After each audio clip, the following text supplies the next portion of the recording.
সময় বেশি দেওয়া হয়নি, আমি সংক্ষিপ্ত আমার বিষয়টি আলোকপাত করে শেষ করে উঠে পড়ব। আমি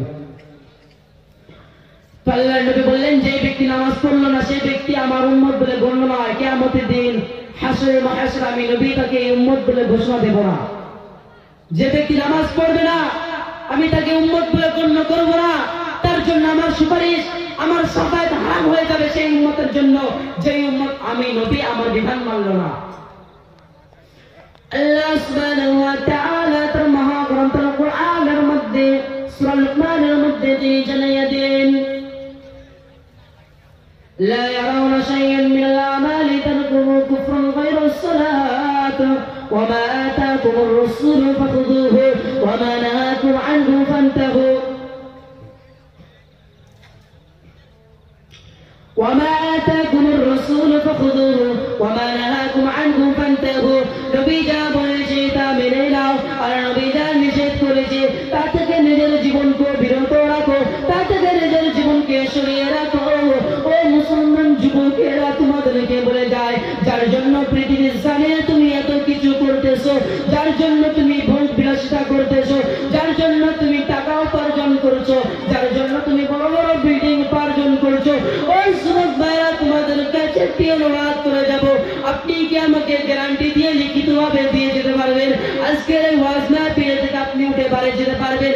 এই কবরস্থান পেছে কবরস্থান রয়েছে, কত মায়াত, কত মাতুম্মতি, কত বুজুর্গ আল্লাহ প্যারা হাবিবরা এই কবরস্থানের মধ্যে লাইনে লাইন ধরে সারিবদ্ধ হয়ে শুয়ে গেছে।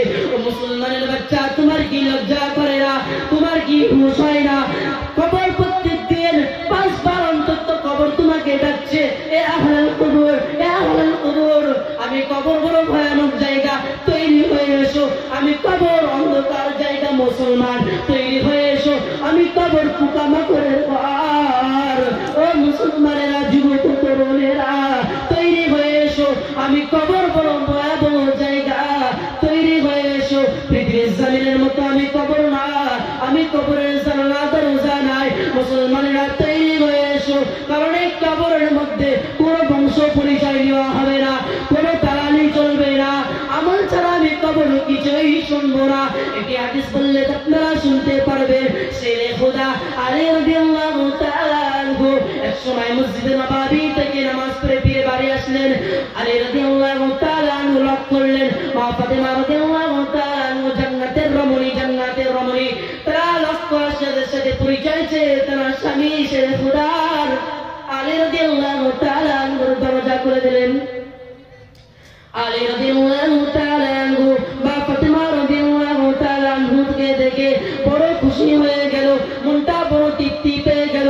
কারণ মা ফাতেমা রাদিয়াল্লাহু তাআলা আনহু সেই সময় খুব সুন্দর করে সাজগুজু করে, মা ফাতেমার ওই দিনকে শেষ দিন ছিল, ওই দিনকে মালাকুল মাউত বারওয়া বাগাল গরগরা গরগরার সামনে এসে মালাকুল মাউত বলতে লাগলেন, ওই জান্নাতের বিটি মা ফাতেমা, আখরে জামানার বিটি মা ফাতেমা, তোমার হাতে সময় বড় অল্প, অতি কম, আপনার যা কথা বলার খুব শীঘ্রই বলে নিন। মা ফাতেমা রাদিয়াল্লাহু তাআলা আনহু আর সময় অপচয় করতে লাগলো না।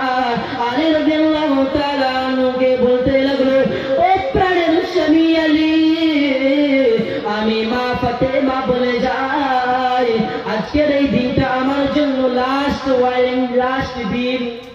আলী রাদিয়াল্লাহু তাআলা আনহু বলতে থাকুন, ঠাস করে ভেঙে গেল।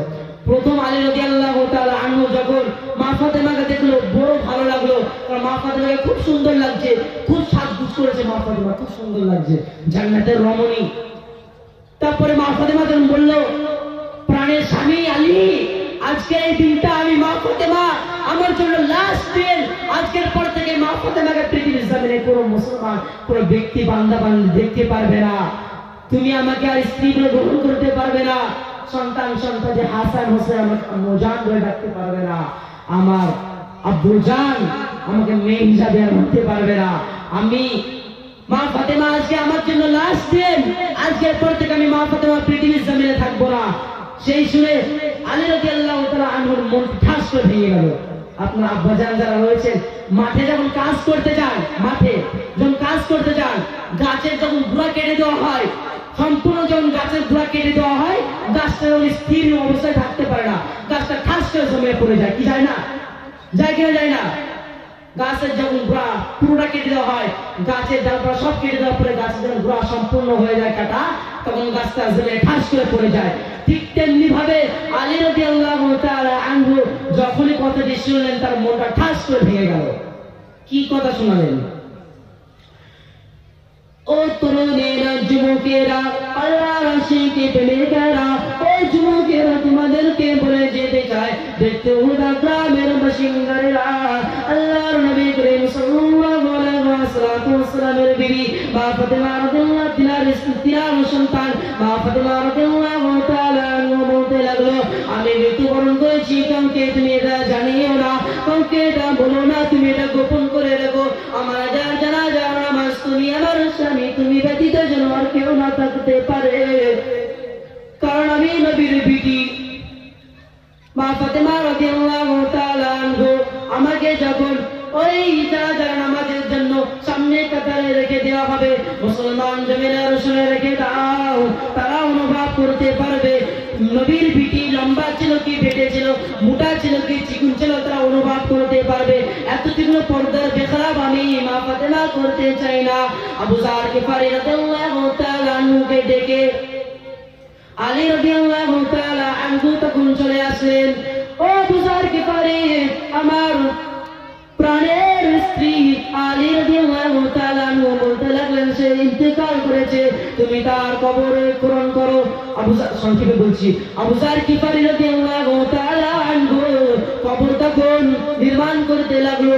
কবর খনন হয়ে গেল, কবর সম্পূর্ণ হয়ে গেল। কবর সম্পূর্ণ হয়ে যাওয়ার পরে তখন বলতে লাগলো, ও কবর, তুমি কি জানো তোমার মধ্যে আজকে কাকে প্রবেশ করানো হবে? তুমি যার মধ্যে আজকে যার মধ্যে তোমার মধ্যে যাকে প্রবেশ করানো হবে সে আর কেউ নয়, জান্নাতের রমণী, জান্নাতের সর্দানি মা ফাতেমা রাদিয়াল্লাহু তাআলা আনহা, বিশ্ব নবীর বিটি মা ফাতেমা রাদিয়াল্লাহু তাআলা আনহা। হাসান হুসাইনের আল্লাহ খুবই প্যারা, তার আম্মু জান মা ফাতেমা রাদিয়াল্লাহু তাআলা আনহা, শেরে খুদারি রাদিয়াল্লাহু তাআলা আনহা মা ফাতেমা। এই কবরদার বিয়াদবি করবি না, কবর কিছু বলে না। লাস্ট ওয়ার্নিং এর মধ্যে কবর জমান খুলে যায়, তখন সে বলতে লাগিল, আমি নবীর বিটি মা ফাতেমাকে চিনি না, জান্নাতের রমণীকে চিনি না, হাসান হোসেনের আম্মু জানকে চিনি না, শেরে খুদা আলীর মা ফাতেমাকে চিনি না। তখন সে বলতে লাগলো, আমি কাউকে চিনি না। কবর ছেড়ে কি আমল, আমার মধ্যে যে আমল ভালো করবে সেই উৎকৃষ্ট, সেই বড়। তো অর্থাৎ আমার বেশি সময়টা আমি সংক্ষেপে ইতি করবো। আমার মূল উদ্দেশ্য হলো, মুসলমান তোমার নামাজ পড়ো। নামাজ যে ব্যক্তি পড়লো না সে ব্যক্তি ইসলামের মধ্যে দাখিল থাকতে পারে না। অর্থাৎ আমি এগুলো শেষ করবো, তো আমাকে কয়েকটা প্রশ্নের অ্যান্সার দিয়ে যাবো। কয়েকটি প্রশ্ন আমাদের দিয়েছে, কয়েকটি প্রশ্ন দিয়ে যাবো। তখন ইনশাআল্লাহ সবাই জানলাম নামাজ না পড়লে ইসলামের মধ্যে দাখিল থাকবে না। তো আমাদের সকলকে কি করতে হবে? 5 ওয়াক্ত নামাজ পড়তে হবে, হালাল রুজি খেতে হবে, কারণ being our creator and Lord Allah loves and takes care of us and he knows better what is good and what is bad for us. আমি প্রশ্ন বলছি, 1 নম্বর প্রশ্ন করেছে যে মেয়েরা কেন কবরস্থানে যেতে পারবে না। এর উত্তর নিয়ে এসেছি যে 2টি কারণে আমার আম্মু জান, আমার বোন জানরা কবরস্থানে যেতে পারবে না। তার 1 নম্বরটা হলো তার আবেগ বেশি, তার আবেগ খুব বেশি, তারা সহজে মৃত্যুকে মেনে নিতে পারে না, যে মৃত্যুবরণ করছে হায় কি হলো এটা মানতে পারে না। 2 নম্বর বিষয় পয়েন্ট হলো, 2 নম্বর পয়েন্ট সেটা হলো তাদের কাজ, বাড়িতে কাজের কারণে তারা বাড়িতে অবস্থায় যেতে পারবে না। আরেকটি প্রশ্ন করেছে যে সব কিছুই কি আল্লাহর পরীক্ষা? আর সবকিছু আল্লাহর পরীক্ষা। যদি সেটাই হবে তাহলে কেউ তো জান্নাতে যেতে পারবে না, কারণ মানুষ মাত্রই অপরাধী। এখানে প্রশ্ন করেছে মানুষ মাত্রই অপরাধী, অপরাধ যদি করে তাহলে পরীক্ষায় কি পাস করতে পারবে? ফেল করতে না। ওই জন্য বলছে আল্লাহ গফুর রহিম, আল্লাহ গফুর, আল্লাহ রহমান, আল্লাহ সাত্তার, আল্লাহ ক্ষমা করে দেন। আরেকটা প্রশ্ন করেছে, কঠিন প্রশ্ন আছে, ওনাকে আমি একটা আছে বলবে। সূরা আলে ইমরানের 50 নম্বর আয়াতে সেখানে বলা হয়েছে যে যিশু খ্রিস্টানকে মানতে হবে, তবে আপনি কেন মানেন না? 55 নম্বর আয়াত আমি দেখেছি, সেখানে বলেছে যে ফাত্তাকুল্লাহ ওয়া আতিউন। যিশু খ্রিস্টান অর্থাৎ ঈসা পয়গম্বর তিনি বলেছে ফাত্তাকুল্লাহ ওয়া আতিউন।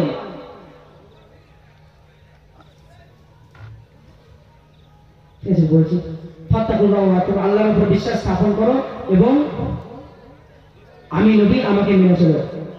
এটা একটা অ্যান্সার ছিল আমার বলার মধ্যে। শোনার মধ্যে যদি কোনো ভুল ভ্রান্তি হয়ে যায় তো আপনারা নিজের সন্তান, ভাই বা বন্ধুর সাথে ক্ষমা করে দেবেন। এগুলো আমি আমার বক্তব্য করছি। ওয়া আখিরু দাওয়ানা আলহামদুলিল্লাহি রাব্বিল আলামিন। আসসালামু আলাইকুম ওয়া রাহমাতুল্লাহি ওয়া বারাকাতুহু। দুরূদ পড়ি। আল্লাহুম্মা